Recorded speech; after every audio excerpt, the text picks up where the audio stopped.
प्रभु यीशु मसीह के प्रिय और मधुर नाम में आप सबों को जय मसीह की। हम अध्ययन कर रहे हैं प्रकाशित वाक्य की पुस्तक का, जिसमें हमने 12वें अध्याय का पद 1 से लेकर के 6 पद तक हमने अध्ययन कर चुका था। हम इससे आगे अब अध्ययन करेंगे। हमारा विश्वास है कि आप सब प्रभु में यूं ही बने रहें और वचन को सीख रहे हैं, वचन की गंभीरता को समझ पा रहे हैं। तो तमाम बातों के लिए हम परमेश्वर पिता का धन्यवाद देते हैं। हम 6वें पद में देख रहे थे, प्रकाशित वाक्य 12 का 6 में देख रहे थे। और वह स्त्री उस जंगल को भाग गई जहां परमेश्वर की ओर से उसके लिए एक जगह तैयार की गई थी कि वहां वह 1260 दिन तक पाली जाए। तो मेरे प्रिय भाइयों और बहनों, हमने जो देखा था 12वें अध्याय के पहले पद में, जब हम लोग देख रहे थे कि ये स्त्री का जो वर्णन है, स्त्री जो कि इजरायली जाति को इंडिकेट करती है और वो प्रसव पीड़ा में है। प्रसव पीड़ा के बाद में क्या है, वो प्रभु यीशु मसीह को जन्म दे चुकी है, अर्थात प्रभु यीशु मसीह का उदय हो गया है। और अब ये स्त्री का जो रूप है वो बदल रहा है, जबकि प्रभु के लोगों का रूप बदल रहा है। जैसे कि हम यहाँ पर हम लोग देख रहे हैं कि प्रभु के जो लोग हैं, परमेश्वर की जो प्रजा थी वो इजरायली जाति की थी। और परमेश्वर ने जो मूसा के द्वारा जो व्यवस्था दिया था या वाचा बांधी थी, उसके द्वारा जो परमेश्वर ने इजरायलियों को निज प्रजा होने का जो घोषणा की थी, लेकिन अब प्रभु यीशु मसीह के इस धरती पर देहधारी होने के बाद अब वे ही लोग प्रभु के प्रजा होंगे, वे ही लोग परमेश्वर के प्रजा होंगे जो प्रभु यीशु मसीह पर विश्वास करेंगे। क्योंकि जब हम यूहन्ना रचित सुसमाचार उसका 3 अध्याय 18 पद को जब हम लोग पढ़ते हैं, वहां पर हमको वचन बताता है कि जो पुत्र का इनकार करता है वो दोषी ठहराया जा चुका। यानी कि अब केवल व्यवस्था पर विश्वास करना जरूरी नहीं है, अब केवल उस वाचा के अनुरूप ही नहीं, बल्कि प्रभु यीशु मसीह के द्वारा जो बलिदान हुआ है, जो लहू बहाया गया है, उसके द्वारा जो नई वाचा समस्त मानव जाति के साथ में बांधी गई है, उस पर विश्वास करना बहुत जरूरी है। क्योंकि अब जो इजरायली जाति है, जैसे हमने पहले देखा, शुरुआत में देखा कि जब तक प्रभु यीशु मसीह का पुनरुत्थान नहीं होता है, उसके बाद जो प्रभु के चेले हैं वे प्रचार करते हैं। तो वहां तक भी हम जब प्रेरितों के कार्य में पढ़ते हैं, वहां पर हमको मिलता है कि शुरुआती प्रचार केवल यहूदियों के में ही किया जाता था, लेकिन बाद में जब कुरनेलियुस के घर में पतरस जाते हैं और प्रचार करते हैं, तब अन्य जातियों में प्रचार शुरू किया गया, या हम यूं कहें कि गैर यहूदियों में प्रचार कार्य शुरू हुआ। तो मेरे प्रिय भाइयों और बहनों, हम ये कह सकते हैं कि कलीसिया जो है, पहले के जो मसीही विश्वासी है, जबकि अन्य जातियों में प्रचार शुरू नहीं किया गया है, वह इजरायली जातियों में से निकले हैं। यानी कि जो स्त्री है, जो हम पद 6 में देख रहे हैं, ये इजरायली जाति तो है, लेकिन ये वे इजरायली जाति है जो प्रभु पर विश्वास करती है, जो प्रभु पर विश्वास करती, अर्थात प्रभु यीशु मसीह के पीछे हो लिए जो प्रेरित है, जो चेले हैं, या उस वक्त के लोग जो प्रभु के पीछे चलने वाले हैं, उस पर विश्वास कर रहे हैं, उसे प्रभु यीशु मसीह को अर्थात परमेश्वर का पुत्र मान रहे हैं। ये वो स्त्री अब उस कलीसिया को, या हम कहें कि उस समूह को दर्शाती है। बड़ी ध्यान से सुनिएगा, सुनिएगा, क्योंकि हम लोग अभी जैसे देख रहे हैं कि पद 6 में जब हम लोग पढ़ रहे हैं कि वो स्त्री जंगल की ओर भाग रही है, जंगल की ओर भाग गई। और हम देखते हैं कि यूहन्ना बपतिस्मा देने वाला, जो कि जिसके विषय में हम लोग यशायाह नबी की पुस्तक 40 अध्याय उसका 3 पद में देखते हैं कि मैं जंगल में एक पुकारने वाले का शब्द हूं कि तुम प्रभु का मार्ग सीधा करो। तो यहाँ पर जंगल में एक पुकारने वाले का शब्द, जो यूहन्ना बपतिस्मा देने वाले के विषय में यशायाह भविष्यवक्ता के द्वारा जो भविष्यवाणी की गई है। तो हम लोग के लिए प्रश्न ये उठता है कि क्या यूहन्ना बपतिस्मा देने वाला सिर्फ जंगल में ही प्रचार करते थे? क्योंकि वो तो जंगल में रहते थे, वो टिड्डियाँ खाते थे और वन मधु खाते थे, अर्थात शहद उनका भोजन था। तो मेरे प्रिय भाई और बहनों, टिड्डिया जो हम भारतीय भाषा में टिड्डी एक कीड़ा को कहते हैं, लेकिन यदि आप इजराइल गए होंगे तो टिड्डी जो है एक फल है, वो एक फल है। तो वो उसका ये भोजन था। तो वो यहाँ पर लिख रहा है कि मैं पुकारने वाले का शब्द हूँ। यूहन्ना को देख रहे हो तो इसको एक तरह से ये कह सकते हैं कि जंगल अर्थात यरूशलेम या फिर उसके जो आसपास का जो एरिया है उसको यहाँ पर रिप्रेजेंट करते हैं, कर सकते हैं। क्योंकि यहाँ पर हम लोग देखते हैं, यहाँ पर जो जाति है, जो ये विश्वासी है, जो प्रभु पर विश्वास करते हैं, यीशु मसीह के साथ में है, जो उस वक्त जब तक कि प्रभु यीशु मसीह क्रूस पर चढ़ाए नहीं गए हैं, ये लोग वहाँ पर है और ये विश्वासी है। और हम लोग को क्या देख रहे हैं यहाँ 6वें पद में, 1260 दिन तक पाली जाए। बहुत इम्पोर्टेंट बात है ये संख्या 1260 दिन, अर्थात ये 3.5 साल का समय को दिखाता है, जो कि प्रभु यीशु मसीह की सेवकाई जो यहूदियों के बीच में की गई, जो कि मन फिराव का प्रचार या फिर स्वर्गीय राज्य का प्रचार, तो हम इसी समय की अवधि को हम यहाँ पर देखते हैं कि प्रभु यीशु मसीह का वो समय काल यहाँ पर हम लोग देखते हैं, जिस उसके पुनरुत्थान के बाद भी यदि हम 40 दिन तक की यदि जोड़ा जाए तो उन सब को मिला करके जो है 3 से 3.5 साल तक का समय बैठता है, यानी 1260 दिन होते हैं। 1260 दिन होते। तो मेरे प्रिय भाइयों और बहनों, अब यहाँ पर इजरायली स्त्री जो है, अब माफ कीजिएगा, अब जो यहाँ पर स्त्री है अब उसका रूप बदल रहा है और अब वो समूह को दर्शाया जा रहा है कि अब जंगल में यानी कि यरूशलेम में और उसके आसपास जो यहूदी जाति में से है विश्वासी लोग हैं, वो 1260 दिन तक पाली जाए, यानी कि प्रभु यीशु के पीछे वे चले और प्रभु पर विश्वास करने वाले लोग हैं। प्रभु यीशु मसीह की सेवकाई, जैसे कि हम लोग यहाँ पर देखते हैं कि जैसे हम पढ़ रहे हैं 12वें अध्याय में, प्रभु यीशु मसीह की जो देह है, देहधारी होने से लेकर के जो मसीही विश्वासियों की अंतिम युग की जो कलीसिया है, जो मसीही विरोधी के समय तक की कलीसिया होगी, उसके विषय में यहाँ पर विस्तार से 12वें अध्याय को में हम लोग पढ़ते हैं। फिर से बता रही हूँ, जब 12वें अध्याय को हम लोग पढ़ रहे हैं तो जो इजराइल जाति से लेकर के जो अंतिम युग की मसीह विरोधी की जो कलीसिया है उसका वर्णन को हम लोग यहाँ पर देखते हैं। तो किस प्रकार से हम लोग यहाँ पर वर्णन देखते हैं, आइए इसको हम लोग देखते हैं।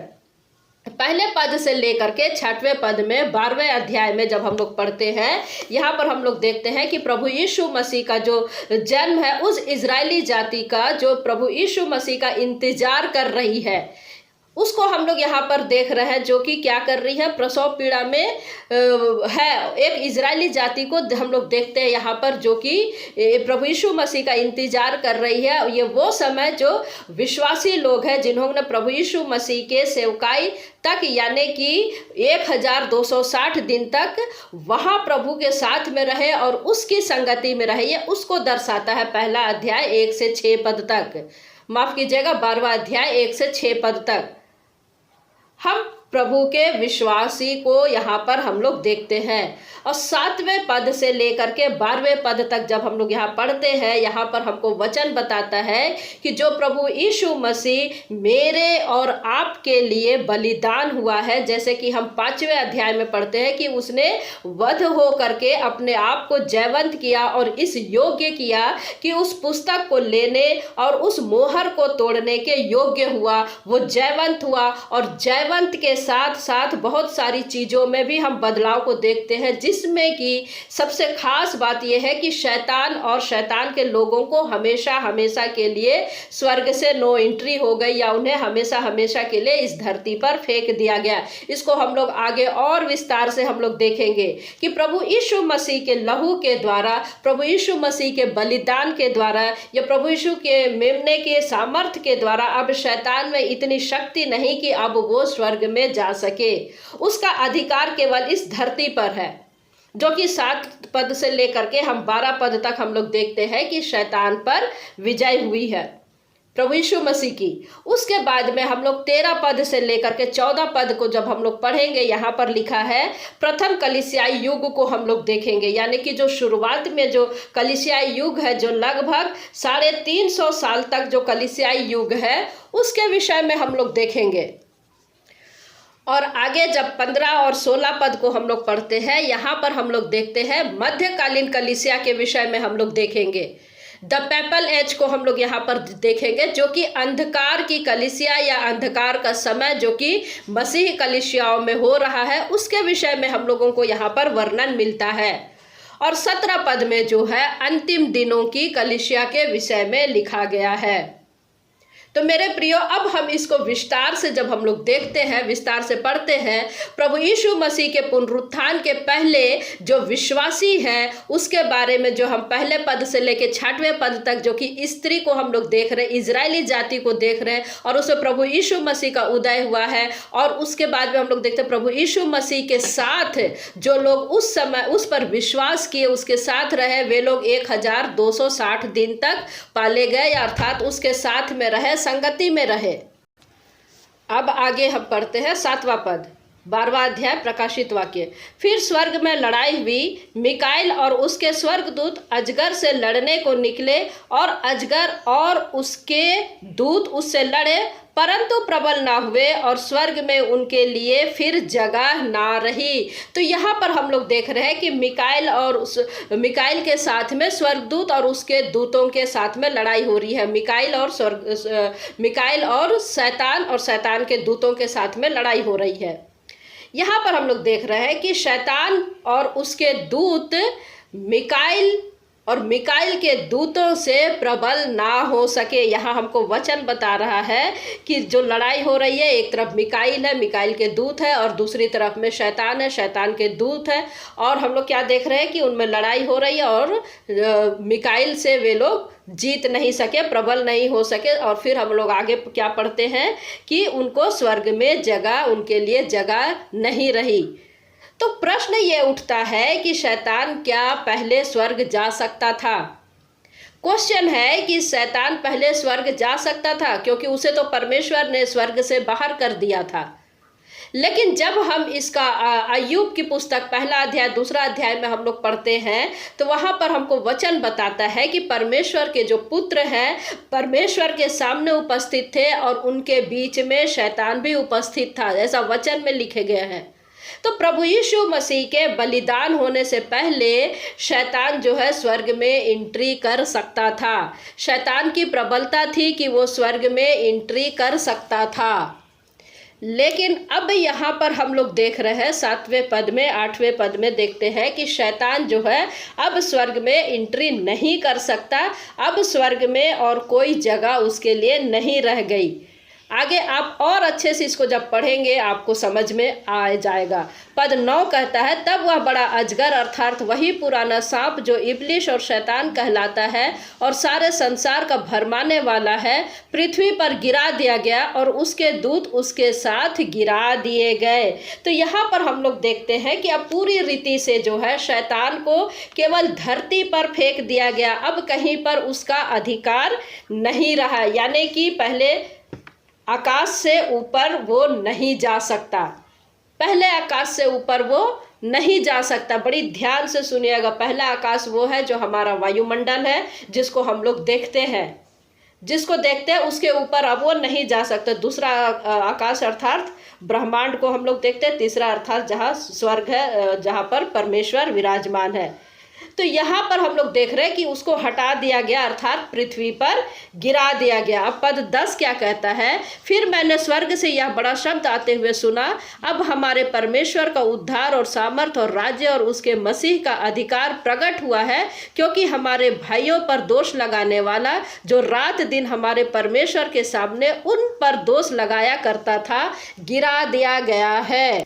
देखिए क्या स्वर्ग में उद्घोषणा हो रही है। स्वर्ग में उद्घोषणा हो रही है कि जो स्वर्ग में दिन और रात परमेश्वर के सामने खड़े हो करके क्या करता था, दोष लगाता था, अब वो नीचे गिरा दिया गया। और हम लोग देखते हैं कि परमेश्वर के सामने मनुष्यों पर भी दोष लगाता था शैतान। हम देखते हैं अय्यूब पर भी कैसे वो दोष लगाता था, और परमेश्वर ने उसको छूट दिया था कि शैतान को छूट दे करके रखा था कि वो परीक्षा ले।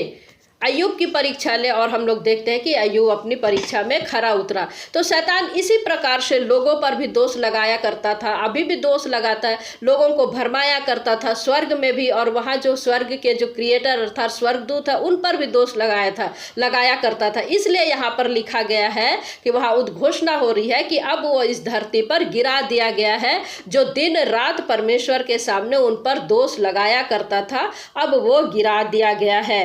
पद 11 क्या कहता है, देखिए, वे मेमने के लहू के कारण और अपनी गवाही के वचन के कारण उस पर जयवंत हुए और उन्होंने अपने प्राणों को प्रिय न जाना, यहाँ तक कि मृत्यु भी सह ली। तो यहाँ पर हमको वचन बता रहा है कि प्रभु यीशु मसीह के बलिदान के द्वारा मिकाइल और उसके स्वर्गदूत शैतान पर प्रबल हुए और जयवंत हुए। जैसे कि हमने देखा, जैसे कि हम कहते हैं जय मसीह की, जब हम लोग कहते हैं तो जय किसकी हुई? प्रभु यीशु मसीह की हुई। शैतान पर यीशु की जीत हुई और मृत्यु पर जयवंत हुआ प्रभु यीशु मसीह। और अभी यहाँ पर हम लोग देखते हैं मिकाइल है जो शैतान से लड़ाई कर रहा है, और निसंदेह जो है इन मिकाइल की अर्थात उसकी जो सेना है उसकी अगुवाई कौन कर रहा है? प्रभु यीशु मसीह कर रहा है। जैसे कि लिखा है, मेमने के लहू के कारण वो जो शैतान है वो इस धरती पर हमेशा हमेशा के लिए फेंक दिया गया। अब बहुत सारे टीकाकार को कहते हैं कि ये अंत के दिनों की चिन्ह है, लेकिन मेरे प्रिय भाइयों और बहनों, अंत के दिनों की घटना का हम क्यों इंतजार करें? अंत के दिनों तक हम थोड़ी ना इंतजार कर सकते, क्योंकि प्रभु तो जयवंत आज से 2000 साल पहले ही हो गया, और शैतान भी 2000 साल पहले ही इस धरती पर पटक दिया जा चुका है, गिरा दिया जा चुका है। तो 2000 साल तक अब वो दोष लगाने के योग्य नहीं रहा।